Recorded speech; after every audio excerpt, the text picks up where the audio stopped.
பலிகள்.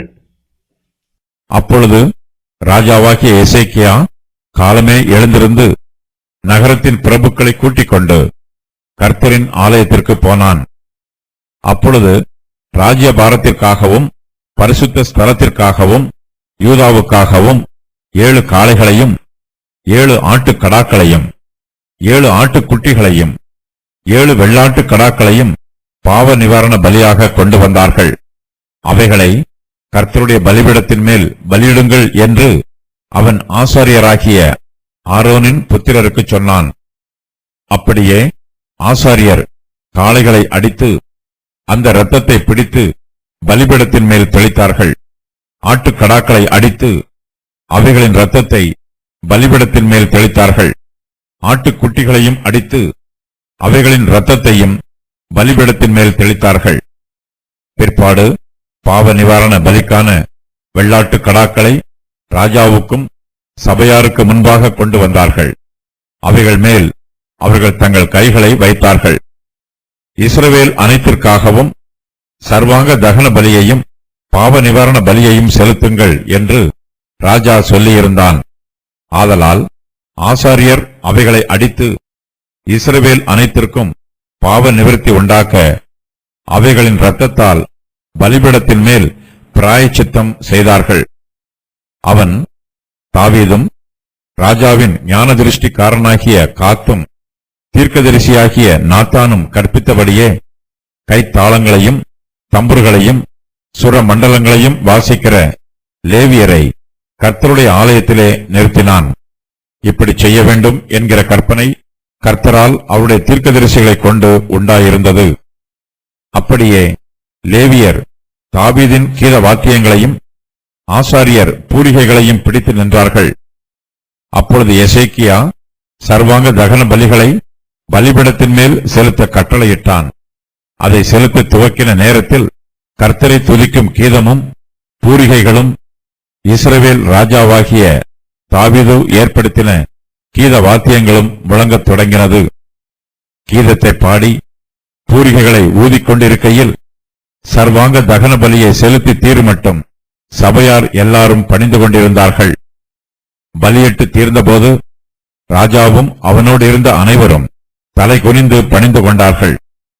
பின்பு எசேக்கியா ராஜாவும் பிரபுக்களும் லேவியரை நோக்கி, நீங்கள் தாவீதும் ஞானதிருஷ்டிக்காரனாகிய ஆசாவும் பாடின வார்த்தைகளினால் கர்த்தரை துதியுங்கள் என்றார்கள். அப்பொழுது மகிழ்ச்சியோட துதி செய்து தலை குனிந்து பணிந்து கொண்டார்கள். அதன் பின்பு எசேக்கியா, இப்போதும் நீங்கள் கர்த்தருக்கென்று உங்களை பரிசுத்தம் பண்ணினீர்கள்.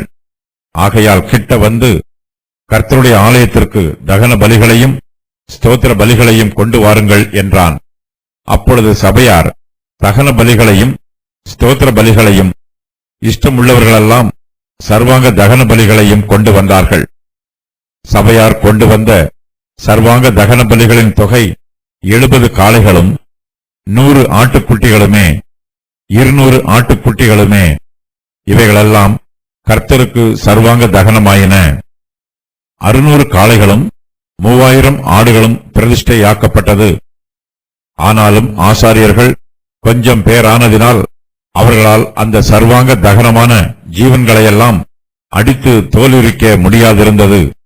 அதனாலே அந்த வேலை தீர்மட்டாகவும் மற்ற ஆசாரியர் தங்களை பரிசுத்தம் பண்ணுமட்டாகவும் அவர்கள் சகோதரராகிய லேவியர் அவர்களுக்கு உதவி செய்தார்கள். தங்களை பரிசுத்தம் பண்ணிக்கொள்ள லேவியர் ஆசாரை பார்க்கிலும் மன உற்சாகம் உள்ளவர்களாய் இருந்தார்கள். சர்வாங்க தகன பலிகளும் ஸ்தோத்திர பலிகளின் கொழுப்பும் சர்வாங்க தகனங்களுக்கடுத்த பான பலிகளும் மிகுதியாயிருந்தது. இவ்விதமாய் கர்த்தருடைய ஆலயத்தின் ஆராதனை திட்டம் பண்ணப்பட்டது. தேவன் ஜனத்தை ஆயத்தப்படுத்தினதை குறித்து எசேக்கியாவும் ஜனங்கள் எல்லாரும் சந்தோஷப்பட்டார்கள். இந்த காரியத்தை செய்யும்படியான யோசனை சடுதியாய் உண்டாயிற்று. ராஜாவாகிய எசேக்கியா காலமே எழுந்திருந்து நகரத்தின் பிரபுக்களை கூட்டிக் கொண்டு கர்த்தரின் ஆலயத்திற்கு போகிறான். யூதா சபையார் எல்லோரும் மறுநாளிலே கர்த்தருடைய ஆலயத்தில் ராஜாவுக்கு முன்பாக கூடி வந்திருக்கிறார்கள். அவர்கள் எல்லோருமே மிகவும் சந்தோஷமாக இருக்கிறார்கள். தேவாலயம் சுத்திகரிக்கப்பட்டிருக்கிறது. அது கர்த்தரை ஆராதிப்பதற்கு ஆயத்தமாக இருக்கிறது. எசேக்கியாவும் நகரத்தின் பிரபுக்களும் காலமே எழுந்திருந்து கர்த்தரின் ஆலயத்திற்கு போய் ஆராதனை செய்கிறார்கள். எருசலேமில் உள்ள நீதிமான்கள் எல்லோரும் கர்த்தருடைய ஆலயத்திற்கு போக வேண்டும் என்று வாஞ்சையோடு இருக்கிறார்கள். கர்த்தருடைய ஆலயத்திற்கு போவோம் வாருங்கள் என்று எனக்கு அவர்கள் சொன்னபோது மகிழ்ச்சியாயிருந்தேன். சங்கீதம் 122:1. கர்த்தருடைய ஆலயம் சுத்தம் பண்ணப்பட்டிருக்கிறது என்னும் செய்தியையும், ஆலயத்திலே பலி செலுத்துவதற்கும் ஆராதனை செய்வதற்கும் சகலமும் ஆயத்தமாயிருக்கிறது என்னும் செய்தியையும் கேட்டபோது எசேக்கியா மிகவும் சந்தோஷப்படுகிறான். அவன் சிறிதும் காலதாமதம் பண்ணாமல் காலமே எழுந்திருந்து கர்த்தரை ஆராதிப்பதற்கு ஆலயத்திற்கு போகிறான். எசேக்கியாவின் இருதயம் கர்த்தருடைய ஆலயத்தை பற்றிய சிந்தனையினால் நிரம்பி இருக்கிறது. அவனுடைய இருதயம் ஆலயத்திற்கு சமீபமாகவே இருக்கிறது. எசேக்கியாவின் தகப்பனாகிய ஆகாசின் காலத்திலே யூதாவின் மனுஷர் கர்த்தருக்கு விரோதமாக ஏராளமான பாவங்களை செய்தார்கள். கடந்த ஆட்சியிலே செய்யப்பட்ட எல்லா பாவங்களுக்கும் நிவாரணம் பண்ண வேண்டும் என்று எசேக்கியா தீர்மானம் பண்ணுகிறான். தங்கள் முன்னோர்களின் பாவங்களுக்காக அழுது புலம்பினால் மாத்திரம் போதாது என்றும், அவருடைய பாவங்களை மறந்துவிடக்கூடாது என்றும் எசேக்கியா தீர்மானிக்கிறான். அவர்களுடைய பாவங்களை மன்னிப்பதற்கு கர்த்தருடைய சமூகத்திலே பாவ நிவாரண பலிகளை செலுத்த வேண்டும் என்று எசேக்கியா விரும்புகிறான். நம்முடைய பாவங்களுக்கு நாம் மனம் திரும்பினாலும், நம்முடைய இருதயங்கள் புதுப்பிக்கப்பட்டாலும், நம்முடைய பாவங்கள் தானாகவே மன்னிக்கப்படுவதற்கு வாய்ப்பில்லை. நம்முடைய பாவங்கள் இயேசு கிறிஸ்துவிலும் இயேசு கிறிஸ்துவின் மூலமாகவும் மாத்திரமே மன்னிக்கப்படும். நம்முடைய கர்த்தராகிய இயேசு கிறிஸ்துவே நமக்காக பாவமானவர். நம்முடைய பாவங்களை மன்னிப்பதற்காக கிறிஸ்துவானவர் தம்மையே பாவ நிவாரண பலியாக செலுத்தினார். நம்முடைய பாவங்களுக்காக நாம் எவ்வளவுதான் வருத்தப்பட்டாலும் இயேசு கிறிஸ்துவின் இரத்தத்தினால் மாத்திரமே நமக்கு பாவ மன்னிப்பும் சமாதானமும் உண்டு. அப்பொழுது ராஜ்யபாரத்திற்காகவும் பரிசுத்த ஸ்தலத்திற்காகவும் யூதாவுக்காகவும் 7 காளைகளையும் 7 ஆட்டுக்கடாக்களையும் 7 ஆட்டுக்குட்டிகளையும் 7 வெள்ளாட்டு கடாக்களையும் பாவ நிவாரண பலியாக கொண்டு வருகிறார்கள். அவைகளை கர்த்தருடைய பலிபீடத்தின் மேல் பலியிடுங்கள் என்று எசேக்கியா ஆசாரியராகிய ஆரோனின் புத்திரருக்கு சொல்லுகிறான். வெண்கல பலிபீடத்தின் மீது காளைகள், ஆட்டுக்கடாக்கள், ஆட்டுக்குட்டிகள் ஆகியவற்றின் ரத்தத்தை தெளிக்கிறார்கள். ஒரு ஆடு போக்காடாக வனாந்திரத்திற்குள் அனுப்பப்படுகிறது. முதலாவதாக யூதா தேசத்தின் பிரபுக்கள், ஆசாரியர்கள், யூதா தேசத்து ஜனங்கள் ஆகியோரின் பாவங்களை நிவர்த்தி பண்ணுவதற்காக பாவ நிவாரண பலிகள் செலுத்தப்படுகிறது. அவர்கள் எல்லோருமே கர்த்தருக்கு விரோதமாக பாவம் செய்து தங்களை கெடுத்து போட்டிருக்கிறார்கள். மோசேயின் பிரமாணத்தின்படி இஸ்ரவேல் சபையார் தங்களுடைய பாவங்களை நிவர்த்தி பண்ணுவதற்கு என்னென்ன பலிகளெல்லாம் செலுத்த வேண்டுமோ அதையெல்லாம் எசேக்கியாவின் காலத்திலே ஆசாரியர்கள் செலுத்துகிறார்கள்.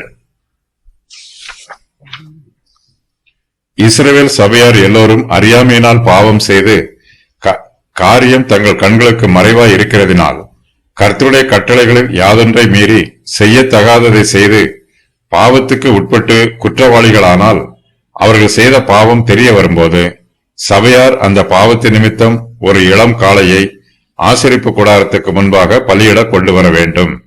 லேவியராகமம் 4:13-14. அறியாமல் தவறி நடந்தாலும் சபையாருக்கு தெரியாமல் யாதொரு தப்பிதம் செய்தாலும் சபையார் எல்லாரும் கர்த்தருக்கு சுகந்த வாசனையான தகன பலியாக ஒரு காளையையும் முறைமைப்படி அதற்கேற்ற போஜன பலியையும் பான பலியையும் பாவ நிவாரண பலியாக ஒரு வெள்ளாட்டு கடாவையும் செலுத்த வேண்டும். எண்ணாகமம் 15:24.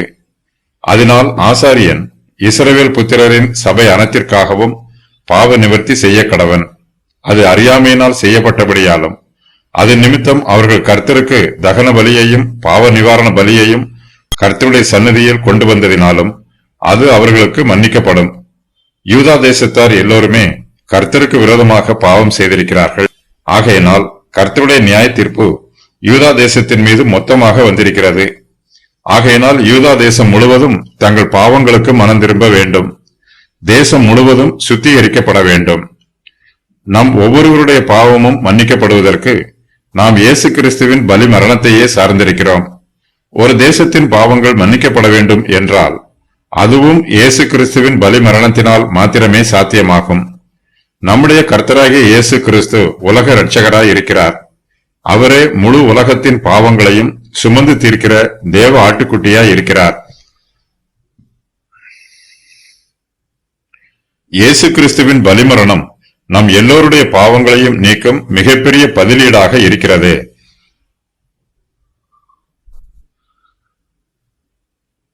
மோசேயின் நியாயப்பிரமாணத்தின்படி பாவ நிவாரண நாளிலே ஒரு வெள்ளாட்டுக்கடாவை பலியிட்டால் போதுமானது.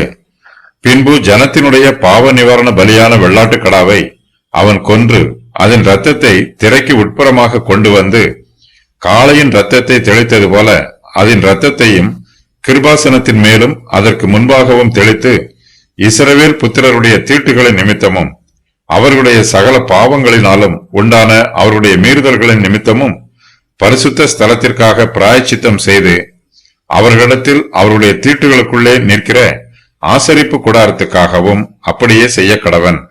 லேவியராகமம் 16:15-16. சில விசேஷித்த சம்பவங்களிலும் பாவ நிவாரண பலியாக ஒரு வெள்ளாட்டுக்கடாவை பலியிட்டால் போதுமானது. அறியாமல் தவறி நடந்தாலும் சபையாருக்கு தெரியாமல் யாதொரு தப்பிதம் செய்தாலும் சபையார் எல்லாரும் கர்த்தருக்கு சுகந்த வாசனையான தகன பலியாக ஒரு காளையையும் முறைமைப்படி அதற்கேற்ற போஜன பலியையும் பான பலியையும் பாவ நிவாரண பலியாக ஒரு வெள்ளாட்டுக்கடாவையும் செலுத்த வேண்டும். எண்ணாகமம் 15:24. ஆனால் இப்போதோ ஆரானின் புத்திரர் 7 காளைகளையும் 7 ஆட்டுக்கடாக்களையும் 7 ஆட்டுக்குட்டிகளையும் 7 வெள்ளாட்டுக்கடாக்களையும் பாவ நிவாரண பலியாக செலுத்துகிறார்கள். இந்த பாவ நிவாரண பலி யூதா ராஜ்யத்திற்காகவும்